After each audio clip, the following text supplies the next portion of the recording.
नमस्कार, जय Hind. Welcome back to big breaking news. आप देख रहे हैं दिन भर की जरूरी और महत्वपूर्ण खबरें और अभी तक आपने चैनल को सब्सक्राइब नहीं किया है तो सब्सक्राइब जरूर कर लीजिएगा। सुप्रीम कोर्ट ने शुक्रवार को आरजेडी के पूर्व सांसद प्रभुनाथ सिंह को 1995 के डबल मर्डर केस में उम्र कैद की सजा सुनाई है। आरजेडी के पूर्व सांसद प्रभुनाथ सिंह लालू यादव के करीबी रह चुके हैं। आपको बता दें कि प्रभुनाथ सिंह ने 1995 में कथित तौर पर उनके खिलाफ मतदान करने के लिए 2 व्यक्तियों की गोली मारकर हत्या कराने का दोषी पाया गया है। वहीं सुप्रीम कोर्ट ने कहा है कि यह हमारी आपराधिक न्याय प्रणाली का एक असाधारण व दर्दनाक प्रकरण था। वहीं झारखंड हाई कोर्ट में लालू प्रसाद यादव की सजा बढ़ाने को लेकर सीबीआई की याचिका पर 27 सितंबर को सुनवाई होनी है। सीबीआई द्वारा लालू प्रसाद यादव की सजा बढ़ाने की मांग की गई है। याचिका में कहा गया है कि देवघर मामले में जगदीश शर्मा को अधिकतम 7 साल की सजा मिली है, जबकि लालू प्रसाद यादव को 3.5 साल की सजा दी गई है। इसलिए उन्हें अधिकतम 7 साल की सजा दी जाने की मांग की गई है। जेडीएस सांसद प्रज्वल रेवन्ना को कर्नाटक उच्च न्यायालय से बड़ा झटका लगा है। कोर्ट ने चुनाव प्रमाण पत्र में गलत जानकारी देने के लिए उन्हें लोकसभा से अयोग्य घोषित कर दिया है। कर्नाटक हाईकोर्ट ने जेडीएस सांसद की लोकसभा सदस्यता यह कहते हुए अमान्य कर दी है कि उन्होंने साल 2019 में हुए लोकसभा चुनाव में चुनाव आयोग को गलत हलफनामा दायर किया था।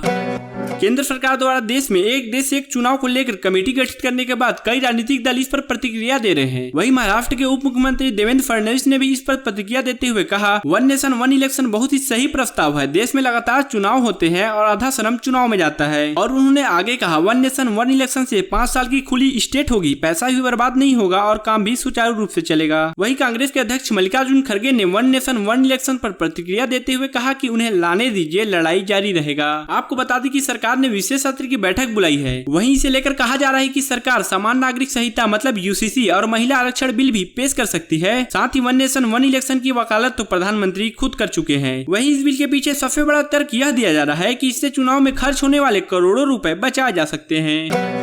वन नेशन वन इलेक्शन के मुद्दे पर यूपी के डिप्टी सीएम केशव प्रसाद मौर्य ने मोदी सरकार की जमकर तारीफ की है और इसे देश हित में शानदार कदम बताया है। वहीं केशव प्रसाद मौर्य ने अपने सोशल मीडिया अकाउंट एक्स पर लिखा है कि देश हित में वन नेशन वन इलेक्शन के लिए उठाया गया शानदार कदम है। प्रधानमंत्री नरेंद्र मोदी जी के नेतृत्व में यह एक ऐतिहासिक कदम है। आपको बता दें कि केंद्र सरकार ने इसके लिए एक कमेटी का गठन कर दिया है, जिसके अध्यक्ष पूर्व राष्ट्रपति रामनाथ कोविंद होंगे।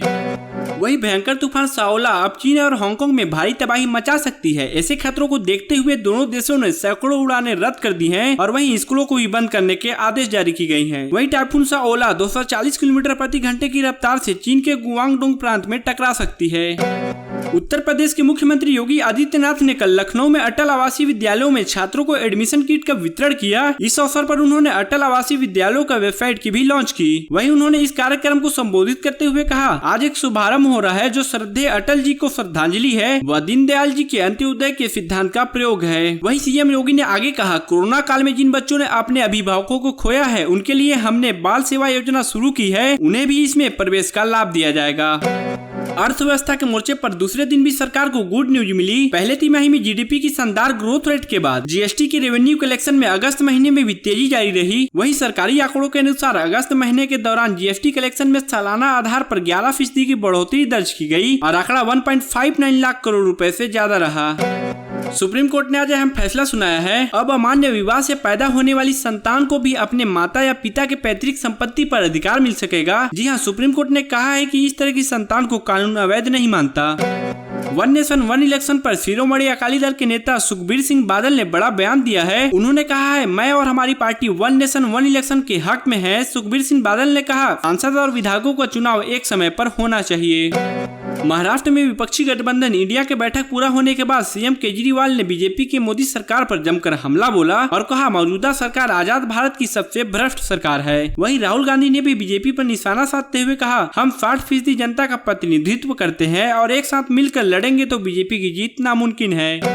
केंद्र सरकार ने संसद में विशेष सत्र की बैठक बुलाई है, लेकिन इस बैठक से पहले एआईएमआईएम के प्रमुख असदुद्दीन ओवैसी ने केंद्र सरकार के सामने 5 बड़ी मांगे रखी हैं, जिसमें चीन से खो चुके जमीन पर चर्चा, चंद्रयान 3 के वैज्ञानिकों व गोल्ड जीतने वाले नीरज चोपड़ा को संसद में सम्मान, भारतीय क्रिकेट टीम को संसद में बुलाकर उनका हौसला बढ़ाने की मांग की है। इसी के साथ अन्य 2 मांग भी शामिल हैं। संसद के विशेष सत्र बुलाए जाने पर कांग्रेस नेता राहुल गांधी ने भी अपनी प्रतिक्रिया दी है और उन्होंने कहा है कि मुझे लगता है कि यह शायद थोड़ी घबराहट की सूचक है। उसी तरह घबराहट जैसी घबराहट तब हुई थी जब मैंने संसद भवन में भाषण दिया था और घबराहट की वजह से अचानक उन्हें मेरी संसद सदस्यता रद्द करनी पड़ी। वहीं शिवसेना उद्धव गुट की सांसद प्रियंका चतुर्वेदी ने भी इस विशेष सत्र का विरोध किया है। तो वहीं अधीर रंजन चौधरी ने भी तंज कसते हुए कहा है कि विशेष सत्र को लेकर उन्हें कोई जानकारी नहीं मिली है। ऐसे ही डेली अपडेट्स के लिए और खुद को खबरों के साथ जोड़े रखने के लिए सब्सक्राइब करें हमारा चैनल।